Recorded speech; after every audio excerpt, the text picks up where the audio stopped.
The Philippines, one of the fastest-growing economies in the world, is on a roll. From booming infrastructure and rapid digitalization to a surging retail scene, the country is transforming fast, opening massive opportunities for foreign investors and local entrepreneurs alike. And with progress comes concrete, a lot of it. A construction frenzy is sweeping across the nation, reshaping city skylines and redefining what's possible in Philippine architecture. Metro Manila, already one of the world's largest urban areas, is packed with gleaming skyscrapers ranking 11th globally, just behind Bangkok and Jakarta. Yet even with all that height, there's still something missing. A super tall building, that one iconic tower that could redefine the skyline and mark the Philippines on the world map of megacities. Today, nearly every major country flaunts super tall towers piercing their skylines. And here, at home, high-rises dominate business districts from Makati and Ortigas to Cebu and Davao. But the expansion isn't just staying in the big cities, it's spreading to the provinces, carrying progress across the archipelago. Over the decades, Manila's skyline has evolved both outward and upward. Private developers have been the main driving force behind this vertical revolution, empowered by strong economic fundamentals and growing urban demand. Still, for many skyscraper enthusiasts, one question remains. When will the Philippines finally build its first super tall tower? Let's rewind the story. It all began in 1912, when the 8-story Manila Hotel changed everything.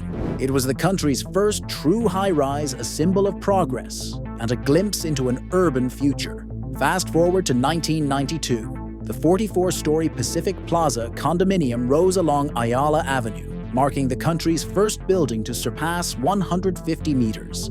This milestone kicked off a new era for Metro Manila's skyline. Through the 70s and 80s, areas like Ortigas, Mandaluyong, and Quezon City followed suit, powered by major players like the Gokongwei Group, who built shopping malls, BPO hubs, and office towers that transformed those once quiet districts into buzzing city centers. Then came Makati, the country's financial heartbeat, home to the iconic PBCom Tower. Standing 259 meters tall, it held the title of the Philippines' tallest building for nearly 2 decades. By the 1990s, height restrictions were lifted, and developers raced to build higher. Towers started reaching 45 to 50 stories on average, dramatically changing Makati's skyline. But the real game changer, Taguig City. Once a military base called Fort McKinley, it was reborn as Bonifacio Global City, a modern urban marvel filled with glass and steel towers. And in 2018, BGC officially claimed the crown with the opening of the Grand Hyatt Manila, a stunning 318-meter tower that became the tallest building in the country. Today, Makati leads with 75 skyscrapers over 150 meters tall, followed by Taguig with 40 and Mandaluyong with 32. Still, since Grand Hyatt's completion, no other project has broken the 300-meter mark. But this race to the sky actually started way back in 1996 with a dream project called the Centennial Tower. Planned as a 390-meter structure that's roughly 100 stories, it was meant to celebrate 100 years of Philippine independence. Initially, it was proposed for Rizal Park, then later moved to Pasig due to public backlash. German firm Walter Bau AG even pledged to fund the $200 million construction. But despite all the hype, the government never gave the green light, and the project faded into memory. Then came another ambitious plan, Sky City, an 80-story skyscraper in Mandaluyong, standing at an estimated 335 meters. It was supposed to house offices, residences, and a hotel, a new symbol of progress. But legal disputes with nearby homeowners brought construction to a halt. By 2008, the only thing left of Sky City was a massive excavation pit, still visible today, at the intersection of Ortigas Avenue and EDSA, a silent reminder of what could have been. So, after decades of growth and several near misses, the Philippines continues its wait for a true super tall, a structure soaring beyond 300 meters that could rival the world's best skylines. But with the country's economy rising, developers expanding, and global attention turning towards Southeast Asia, that wait might not be much longer, because sooner or later, the Philippines will rise higher than ever before. The Sky City Tower was once imagined to become the tallest structure in the Philippines, a bold symbol of ambition and progress. But it wasn't the only one. In the late 2000s, another massive proposal made headlines: the Pagcor Tower. This wasn't just another building, it was envisioned to soar an incredible 650 meters high, right next to Manila Bay in Parañaque City. The plan: to make it the shining centerpiece of Entertainment City Manila, a glitzy complex filled with luxury hotels, casinos, shopping malls, and convention centers. If completed, the Pagcor Tower would have ranked among the tallest towers on Earth. The idea came from the Malaysian conglomerate Genting Berhad, the same group behind Resorts World Manila. Everything looked promising until leadership changed. In 2010, when Cristino Nagia took over as Pagcor's new chairman, the project came under review. Soon after, reports revealed that the ambitious tower, along with other high-profile projects, was likely to be scrapped, and just like that, one of the Philippines' grandest dreams was gone. Had it been built, the Pagcor Tower would have been the second tallest structure in the world, right behind Dubai's Burj Khalifa. But there was one major problem: its proposed site sat dangerously close to Ninoy Aquino International Airport, where strict height limits are enforced for the flight safety. That single detail grounded the entire vision before construction could ever begin. Today, the tower never rose, but the land it was meant to stand on now hosts the iconic Okada Manila, the glittering heart of Entertainment City. But the dream to reach higher didn't stop there. A few years later came another ambitious vision: the Philippine Diamond Tower. This wasn't just going to be a skyscraper, it was a symbol, planned to rise 612 meters high. Its height was chosen to represent the country's Independence Day, June 12th. The tower was set to stand tall in Quezon City's North Triangle, right on the former Manila Seedling Bank property. Groundbreaking was scheduled for October 12th, 2014, to coincide with Quezon City's 75th founding anniversary. Construction was supposed to begin in 2015, with an expected completion in 2027. Designed as a broadcast and observation tower, the Philippine Diamond Tower was envisioned to be a national landmark, one that would shine not just for Manila, but for the entire Philippines.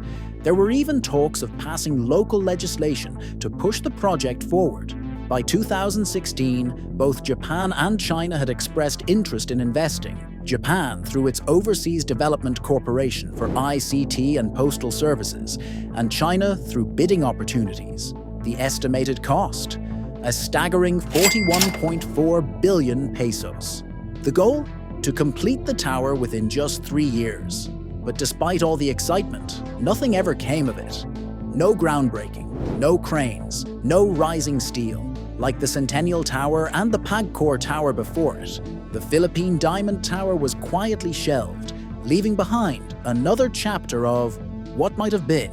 And just when it seemed the dream of a new national icon had faded, another name entered the conversation: Icon Tower, proposed for Bonifacio Global City in Taguig. The Icon Tower was designed to stand 308 meters tall, later revised to 200 to 75 meters with 36 floors. But what made it stand out wasn't its height, it was its shape. Architects designed it as an elliptical cone, a futuristic silhouette engineered to withstand the Philippines' frequent earthquakes and typhoons, a brilliant marriage of design and resilience. If completed, Icon Tower could become one of the most recognizable structures in the metro, a symbol of both innovation and strength. From Sky City to Pagcor Tower, from the Diamond Tower to Icon, these projects tell the story of a nation reaching for the sky. Some dreams didn't take flight, but each one brought the Philippines a little closer to building its future skyline. And maybe, just maybe, the next one won't stay on paper.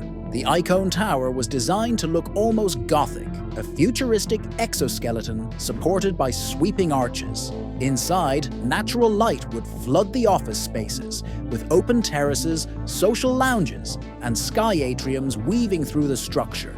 It was supposed to rise by 2021, a striking new addition to the Manila skyline. But years later, silence, no updates, no progress, just another ambitious dream left hanging in the air. But not all of these dreams were in Manila. On the island of Palawan, a bold proposal emerged.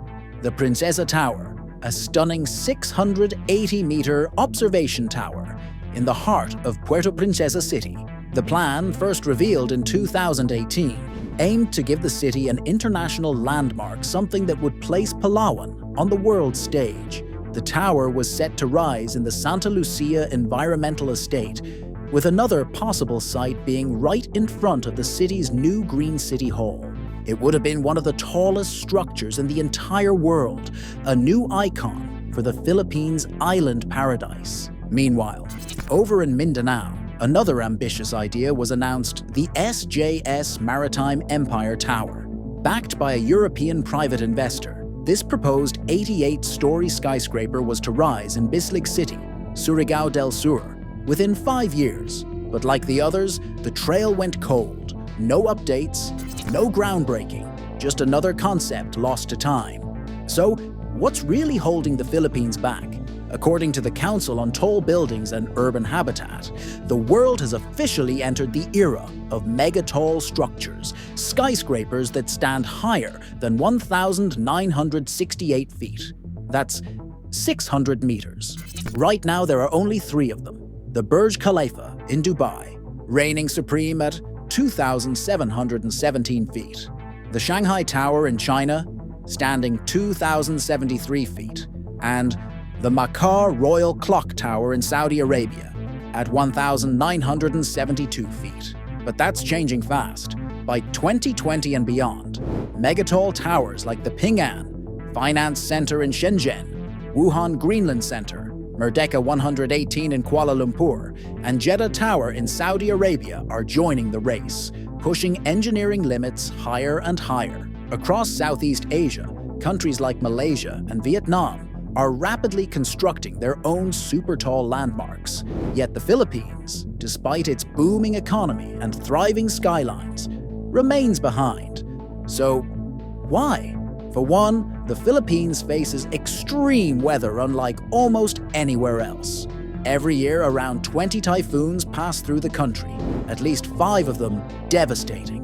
Building a 600-meter skyscraper in a region battered by storms is a massive engineering and financial risk. Then there's the geography. The Philippines sits right on the Pacific Ring of Fire, one of the most earthquake-prone zones in the world.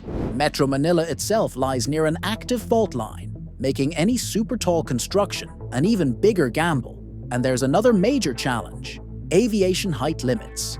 The Ninoy Aquino International Airport is just a short distance from Manila's major business districts. That proximity makes it nearly impossible for developers to exceed certain height restrictions without risking flight safety. But even if you could build taller, the bureaucracy might still hold you down. Getting building permits in the Philippines is notoriously tough. On average, there are 29 separate procedures that can take more than 80 days to complete. And as an island nation heavily reliant on global trade, logistics become another challenge. Materials and equipment take time to ship in and move across islands. In short, while the Philippines has the ambition, the imagination, and the booming demand, the obstacles are as high as the towers themselves. But here's the thing: progress never really stops. The skyline keeps rising. The dream of that first Filipino Supertall, it's not gone, just waiting for its moment to finally break through the clouds. Metro Manila, the beating heart of the Philippines. It's the country's political center, its economic powerhouse, and unfortunately, one of the most chaotic urban jungles in Asia. Decades of poor city planning, restrictive zoning, and a serious lack of mobility have turned the capital into a tangled maze of traffic and frustration. Congestion here isn't just a daily struggle, it's a business nightmare. Add to that The barriers to foreign investment in the Philippines are some of the toughest in the world. In 2020, the country ranked third most restrictive among 84 nations in the OECD's Foreign Direct Investment Regulatory Index. That means global investors often see Manila not as a gold mine, but as a maze of red tape. And the challenges don't stop there. The Philippines has one of the highest electricity rates in Asia, and power costs keep climbing. Businesses worry about rising energy prices and summer power shortages that can bring production and profit to a standstill. Studies show electricity rates across the Philippines, residential, commercial, and industrial, are anywhere from 25% to 87% higher than those in neighboring Southeast Asian countries. Then there's the elephant in the room: corruption. More than 60% of the country's top business leaders say the government's top priority should be fighting corruption before anything else. It's a sentiment that's echoed for decades in a nation where moral decay has too often held back progress. On top of that, the country still struggles with infrastructure gaps. The roads, rails, and systems that businesses rely on simply aren't keeping up with growth. And for investors eyeing a Supertall project, there's another crucial question: who's going to fill it? An empty skyscraper isn't an icon, it's a loss. Leasing space, securing tenants, and guaranteeing occupancy are make-or-break factors for any high-rise project. And when construction can stretch out over a decade, the risks multiply, markets shift, costs rise, and what once looked like a dream investment can quickly turn into a financial black hole. Yes, Supertall towers are stunning. They define skylines and put cities on the map. But truth be told, they're not the only way for a country to grow, thrive, or be recognized worldwide. Despite not having a Supertall of its own, the Philippine economy is booming, one of the fastest growing in the world. New business districts are rising beyond Manila, in Cebu, Davao, and Pampanga, each shaping its own skyline, each proof that progress doesn't always need to scrape the clouds. Still, hope remains high. With the upcoming new Manila International Airport just 35 kilometers north of the capital, things could change. The height restrictions that once grounded Manila's skyline might finally be lifted. And when that happens, we just might see the country's first true Supertall tower rise, not just as a building, but as a symbol of a nation finally reaching its highest potential,